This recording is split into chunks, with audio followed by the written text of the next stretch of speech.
Selamat sore, perkenalkan nama saya Dimas Jonugroho dengan nomor ITN 0521129201. Saya dari program studi pariwisata Fakultas Ekonomi dan Bisnis Universitas Terbuka. Nah, kali ini saya akan mempresentasikan PDD UKTPT di bidang pengajaran. Untuk mata kuliah ampuhan saya, terdapat 3 mata kuliah. Mata kuliah pertama adalah Geografi Pariwisata Nasional, mata kuliah kedua adalah Geografi Pariwisata Internasional, dan mata kuliah ketiga adalah Manajemen Destinasi. Kali ini, saya akan membahas sedikit mengenai mata kuliah Geografi Pariwisata Nasional. Mata kuliah ini membahas karakteristik, pola, dinamika, dan proses kepariwisataan di Indonesia. Dimulai dengan membahas perspektif geografi, fenomena pariwisata, dan geografi pariwisata.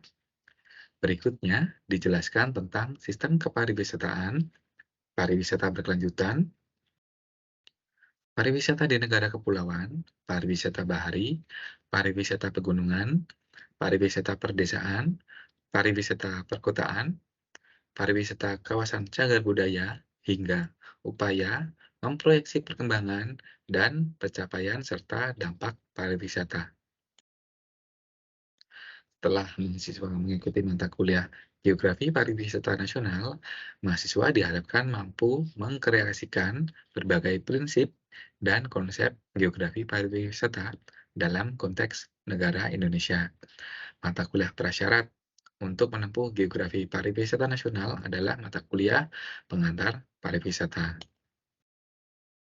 Untuk peta kompetensi dari mata kuliah Geografi Pariwisata Nasional terdapat 9 sesuai dengan jumlah modulnya. Modul pertama, mahasiswa diharapkan mampu menjelaskan pengertian dan ruang lingkup geografi pariwisata. Setelah selesai membaca modul kedua nanti, mahasiswa diharapkan mampu mengadaptasikan sistem kepariwisataan dan pariwisata berkelanjutan dalam suatu persoalan. Lalu, untuk modul ketiga, mahasiswa diharapkan mampu menganalisis karakteristik pariwisata di negara kepulauan Indonesia. Untuk modul keempat, mahasiswa diharapkan mampu menganalisis karakter pariwisata bahari. Untuk modul kelima, mahasiswa diharapkan mampu menganalisis karakter pariwisata pegunungan. Untuk modul keenam, mahasiswa diharapkan mampu menganalisis karakter pariwisata perdesaan. Untuk modul ketujuh, mahasiswa diharapkan mampu menganalisis karakter pariwisata perkotaan.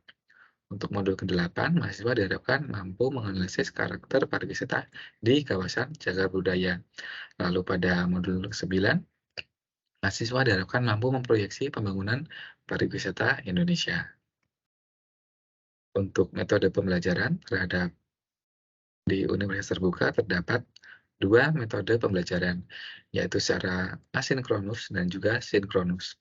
Untuk asinkronus, kami menggunakan tutorial tetap. Maaf, untuk asinkronus, kami menggunakan tutorial online. Untuk tutorial online, dosen dan mahasiswa tidak pada satu ruang atau lokasi yang sama. Komunikasi tidak langsung melalui layanan bantuan belajar melalui laman elearning.ut.ac.id. Untuk secara sinkronus, kami menggunakan tutorial tatap muka atau tutorial webinar. Dosen dan mahasiswa berada dalam satu ruang atau lokasi yang sama saat melaksanakan tutorial. Komunikasi langsung terjadi jika mahasiswa bertemu tutor pada saat tutorial. Untuk kesamaan dari dua tutorial tersebut, sama-sama memiliki 8 kali sesi pertemuan. Persamaan selanjutnya adalah mahasiswa harus aktif dengan menjawab diskusi di semua sesinya. Lalu, tugas IC diberikan pada pertemuan ke-3, 5, dan 7.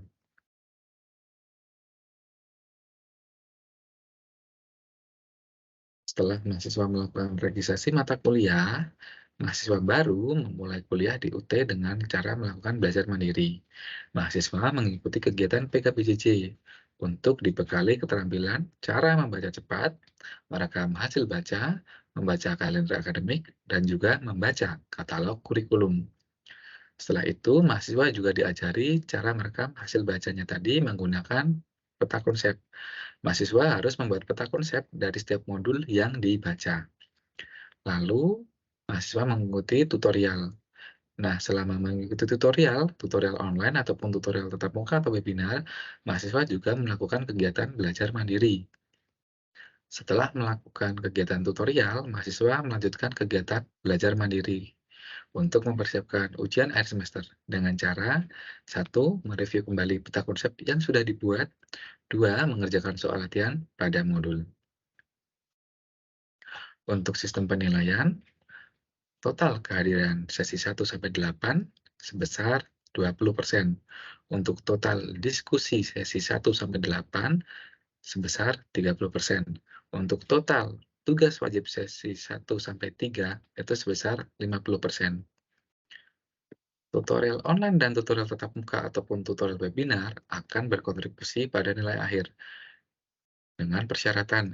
Jika tutorial online, persyaratannya adalah jika nilai UAS tidak E, maka nilai tutorial online akan berkontribusi sebesar 30% pada nilai akhir. Untuk tutorial tatap muka atau tutorial webinar, jika nilai UAS mahasiswa tidak E, maka nilai tutorial tatap muka akan berkontribusi sebesar 50% pada nilai akhir. Nah, demikian presentasi saya mengenai mata kuliah Geografi Pariwisata Nasional. Selanjutnya, saya akan menampilkan video pembelajaran mata kuliah Geografi Pariwisata Nasional melalui secara sinkronus dengan Microsoft Teams. Terima kasih dan selamat menyaksikan. Nah, selamat sore rekan-rekan mahasiswa semuanya. Selamat sore. Sore, mohon maaf apakah suara saya terdengar dengan jelas? Terdengar, Bapak. Baik, terima Jelas, kasih, Mbak. Ya, terima kasih, Mbak. Nah, kali ini kita akan melakukan tutorial secara sinkronus menggunakan Microsoft Teams. Nah, mohon maaf apakah presentasinya sudah tertera di layar device masing-masing? Iya, Pak. Sudah, Pak. Muncul, Pak, muncul. Baik, terima kasih. Nah, kita melanjutkan perkuliahan kemarin ya, mengenai Geografi Pariwisata Nasional. Nah, saya review sekelas ya mengenai pertemuan minggu lalu. Apakah ada yang masih ingat mengenai perkembangan pariwisata perdesaan?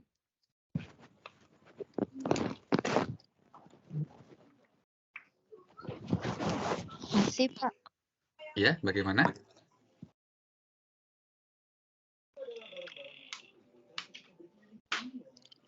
Apakah ada yang masih ingat mengenai Bu Stefi pertemuan tadi, minggu Pak. lalu? Masih Bagaimana? katanya. Bu Stefi tadi, Masih, Pak. Pak. Oh ya, Mbak Stefi ya. Iya, bagaimana Mbak untuk perkembangan pariwisata perdesaan untuk yang minggu lalu?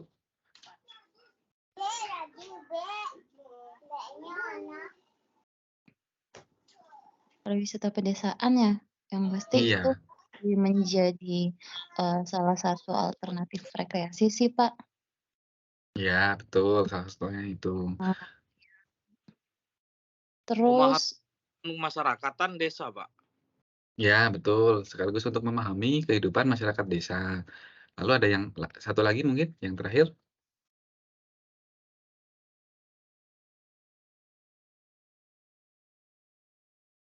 Ada yang ingat? Kalau Lupa, tidak Pak. saya Satu lagi, Pak. baik, saya jawab ya. Jadi yang terakhir adalah pertanian di pedesaan itu mengalami stagnan sehingga industri pedesaan tidak dapat lagi untuk dipacu untuk pertumbuhan. Makanya perkembangan pariwisata pedesaan itu semakin berkembang. Nah, kali ini kita akan mempelajari tentang tata kelola pariwisata perdesaan.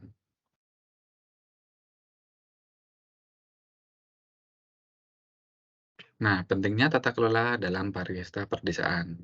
Apa itu tata kelola? Tata kelola adalah mengacu pada cara suatu destinasi atau wilayah dikelola dan diatur. Nah, pentingnya tata kelola dalam pariwisata pedesaan itu berfungsi: satu, mencegah kerusakan lingkungan; dua, menjamin kualitas pengalaman wisatawan; lalu yang ketiga, menyeimbangkan manfaat ekonomi dengan pelestarian budaya. Sampai sini dulu ada yang ingin ditanyakan atau tidak?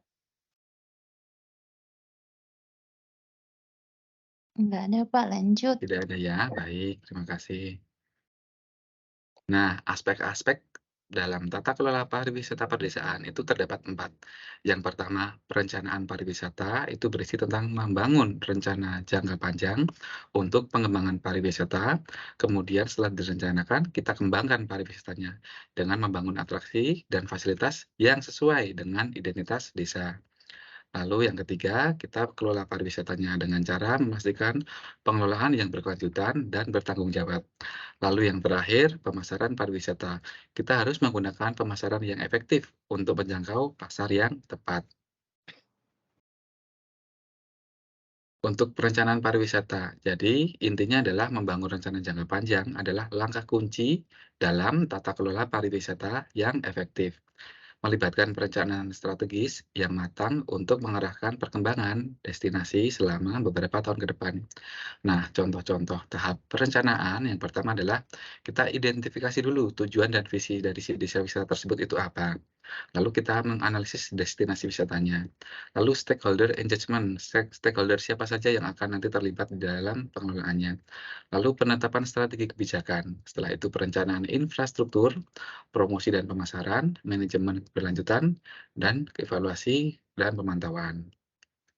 Ini untuk poin-poin penting dalam perencanaan pariwisata sebagai langkah kunci dalam tata kelola pariwisata yang efektif. Kemudian, untuk pengembangan pariwisata, pada intinya adalah membangun atraksi dan fasilitas yang sesuai dengan identitas desa. Jadi, untuk membangun atraksi dan fasilitas ini adalah aspek penting untuk mempertahankan karakter unik sambil menciptakan pengalaman berharga bagi pengunjung. Nah, biasanya tahap-tahap pengembangan pariwisata tersebut adalah satu, pengertian identitas desa. Mereka harus tahu dulu identitas desa itu sebagai identitas desa di sana itu identitas desa wisata apa? Apakah identitas desa wisata yang ke fokus kepada kebudayaan atau ke alam atau yang buatan. Lalu mereka harus mengembangkan atraksi yang sesuai, jangan sampai atraksinya tidak sesuai. Lalu preservasi budaya dan tradisi yang ada di sana, lalu akomodasi yang berkelanjutan, aktivitas dan pengalaman unik itu juga harus ditonjolkan, lalu pemberdayaan komunitas lokal, pengelolaan lestari, dan juga promosi dan pemasaran. Lalu yang ketiga, pengelolaan pariwisata. Nah, pada intinya pengelolaan pariwisata itu adalah suatu langkah yang berkelanjutan adalah maaf, untuk pengelolaan pariwisata adalah yang pengelolaan pariwisata yang berkelanjutan adalah langkah kunci untuk jangka panjang.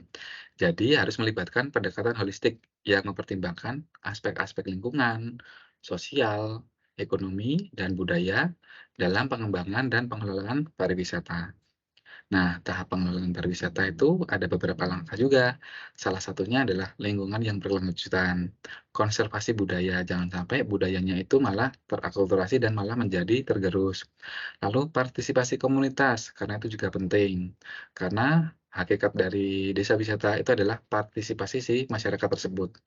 Lalu juga harus ada keadilan sosial di dalam pengelolaan desa wisata tersebut.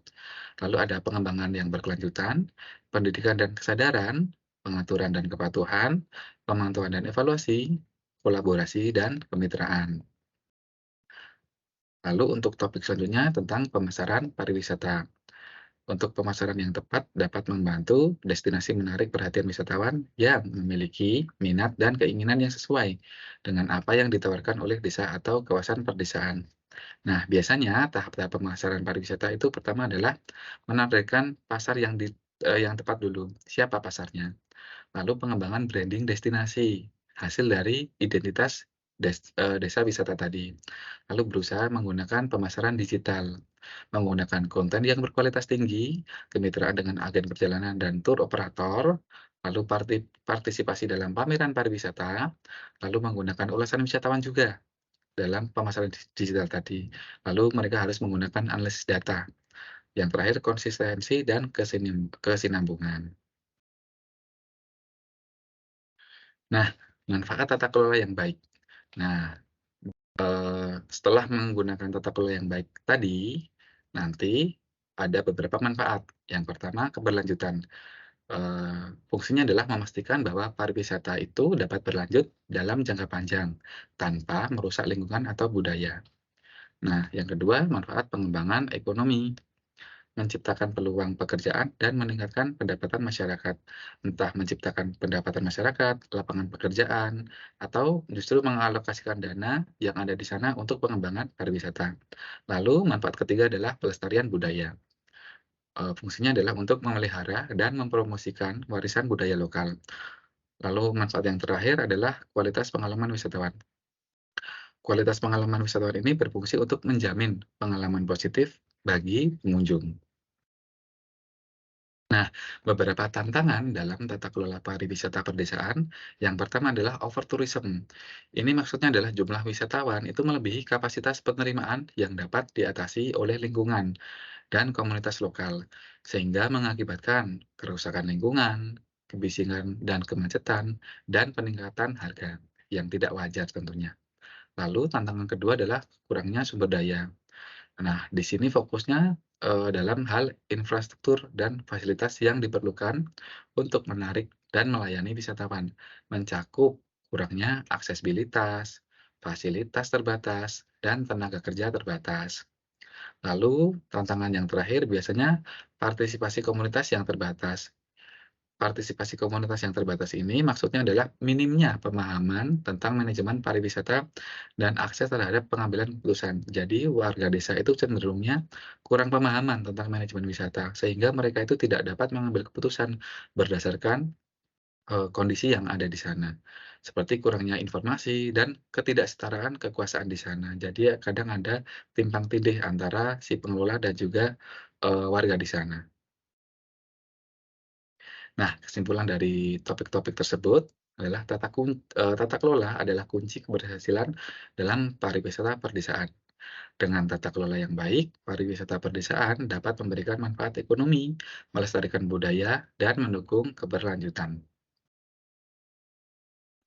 Nah, mungkin itu tadi review sejenak mengenai tata kelola pariwisata perdesaan. Nah, untuk meningkatkan daya nalar mahasiswa, saya ada beberapa pertanyaan. Nah, ada 4 topik dan masing-masing topik terdapat pertanyaan. Topik pertama itu adalah tentang tata kelola dalam konteks pariwisata perdesaan. Nah, pertanyaannya adalah, apa yang dimaksud tata kelola dalam konteks pariwisata perdesaan? Nah, ini silakan siapa yang ingin menjawab?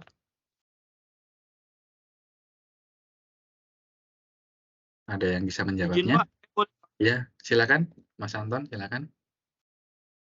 baik menurut saya nih Pak ya, kalau salah tolong dikoreksi. Tata Baik, kelola dalam konteks pariwisata perdesaan itu mengacu pada pengelolaan dan pengaturan berbagai aspek pariwisata di daerah pedesaan, Pak. ya, Termasuk di sana kan ada sumber daya, ada aktivitas dan ada dampaknya untuk mencapai tujuan keberlanjutan dari pedesaan pariwisata tersebut, Pak. betul sekali Mas Anton, betul sekali. Jadi, yang dimaksud tata kelola dalam konteks pariwisata perdesaan adalah mengacu pada pengelolaan dan pengaturan berbagai aspek pariwisata di daerah perdesaan. Jadi kebijakannya juga diatur, sumber dayanya juga diatur, baik manusia maupun fasilitasnya. Lalu aktivitas dari si wisatawan juga diatur. Mereka itu ketika masuk ke desa wisata, itu mau diberikan atau disuguhkan daya tarik apa dan aktivitasnya apa. Lalu dampak yang ditimbulkan dari kegiatan pariwisata tersebut untuk mencapai tujuan yang berkelanjutan. Ya, terima kasih Mas Anton, jawabannya sudah tepat. Lalu untuk topik yang kedua adalah tentang aspek tata kelola pariwisata perdesaan. Nah, pertanyaannya adalah apa saja aspek-aspek utama yang perlu dipertimbangkan dalam tata kelola pariwisata perdesaan? Apakah ada yang bisa menjawab pertanyaan ini?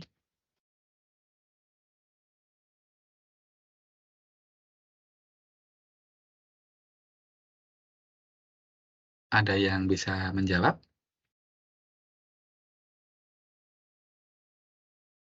Izin saya menjawab, Pak Dimas. Iya, silakan Mbak. Kalau menurut saya untuk aspek-aspek utama yang perlu dipertimbangkan dalam tata kelola pariwisata perdesaan itu adalah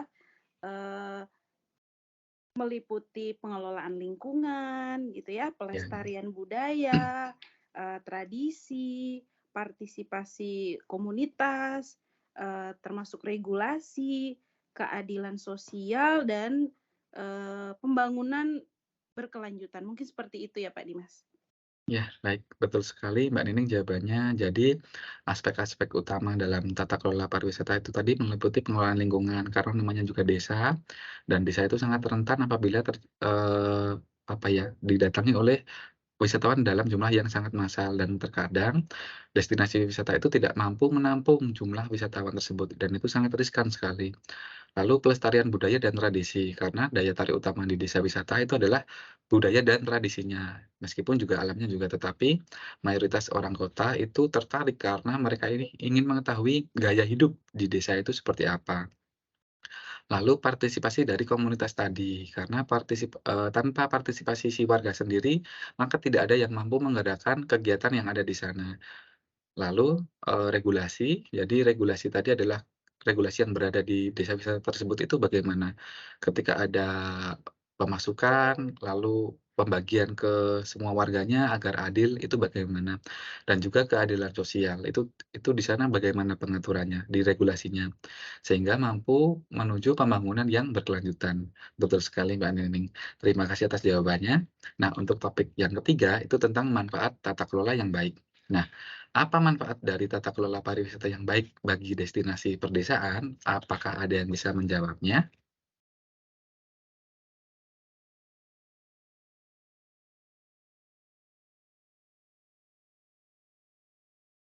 Ada yang bisa menjawab mungkin?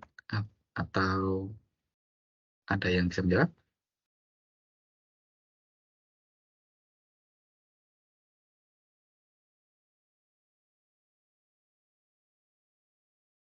Saya, Pak. Boleh Mbak, mau menjawab lagi boleh silakan. Terima kasih. Kalau menurut saya manfaat dari tata kelola, eee, pariwisata yang baik itu mencakup pelestarian lingkungannya, kemudian pelestarian warisan budaya, terus pertumbuhan ekonomi lokal, kemudian pemberdayaan komunitas, pengurangan dampak, negatif, serta pengalaman, wisata yang lebih bermakna, Pak. Baik, terima kasih Mbak, jawabannya sudah cukup tepat ya. Jadi manfaat tata kelola pariwisata yang baik itu mencakup pelestarian lingkungan, pelestarian warisan budaya, lalu pertumbuhan ekonomi lokal dan pemberdayaan komunitas. Untuk pelestarian lingkungan karena kan, daya tarik utamanya kan selain kebudayaan dan tradisi juga ada lingkungan desa yang asri. Jadi itu memang harus benar-benar dilestarikan. Lalu dengan adanya, kegiatan pariwisata maka pertumbuhan ekonomi lokal itu akan, bermunculan. Jadi banyak aktivitas kegiatan jual beli di sana mulai dari menyuguhkan makanan tradisional maupun minuman tradisional, serta mungkin biasanya souvenir atau cenderamata. Lalu pemberdayaan komunitas juga harus digalakkan di sana. Lalu untuk pengurangan dampak negatif ya, karena ada dampak positif dan ada pula juga dampak negatif. Dan yang terakhir mungkin tadi pengalaman wisata ya, agar lebih bermakna dan itu sudah betul sekali, Mbak. Untuk yang topik terakhir itu adalah tentang tantangan dalam tata kelola pariwisata pedesaan. Nah, pertanyaannya adalah apa beberapa tantangan yang mungkin dihadapi dalam tata kelola pariwisata pedesaan? Apakah ada yang bisa menjawabnya? Boleh Pak Dimas, saya Boleh, boleh. silakan Mas. Silakan menjawab. Ya, jadi jawabannya dari pertanyaan Bapak, tantangan dalam tata kelola pariwisata pedesaan ini bisa meliputi over tourism, kurangnya sumber daya, partisipasi komunitas yang terbatas, dan juga perubahan iklim, serta konflik kepentingan antara pemangku dan kepentingan. Baik, Mungkin betul sekali. demikian Pak Dimas. Ya, baik, terima kasih Mas. Jawabannya sudah betul ya. Jadi tantangannya tadi adalah yang pertama over tourism, di mana biasanya kalau destinasi wisata itu sudah sangat apa ya, disukai atau kalau bahasa kekiniannya adalah viral, itu akan banyak sekali wisatawan yang datang. Dia sebagai magnet penyedot wisatawan. Akhirnya nanti, daya dukungnya untuk daya dukung destinasi wisata tersebut, itu tidak mampu untuk menampung jumlah wisatawan yang datang, dan itu sangat berbahaya sekali karena nanti merusak lingkungan yang ada di sana. Lalu kurangnya sumber daya, lebih ke fasilitas tadi ya. Jadi sumber dayanya biasanya lebih ke fasilitas. Jadi untuk akomodasi, lalu untuk, restoran atau rumah makan itu biasanya juga kurang. Karena kan over tourism ya jatuhnya ya. Lalu partisipasi komunitas yang terbatas. Nah, mungkin bisa juga terjadi jika di suatu destinasi itu tidak semua warganya itu berpartisipasi secara aktif ataupun tidak terlibat secara langsung. Lalu ada juga memang perubahan iklim ya, jadi apalagi sekarang, sedang galak-galaknya ini ya, global warming ya. Dan juga seringnya terjadi konflik kepentingan antara pemangku pengelola. Jadi misalnya ada konflik antara si pengelola desa wisata, lalu dari pihak pemerintah, lalu dari swasta, dan dari LSM, dan ada lagi dari pihak akademik. Nah, ini terkadang ada konflik-konflik tertentu yang menjadi tantangan dari, tata kelola pariwisata perdesaan. Ya, terima kasih rekan-rekan mahasiswa atas jawabannya.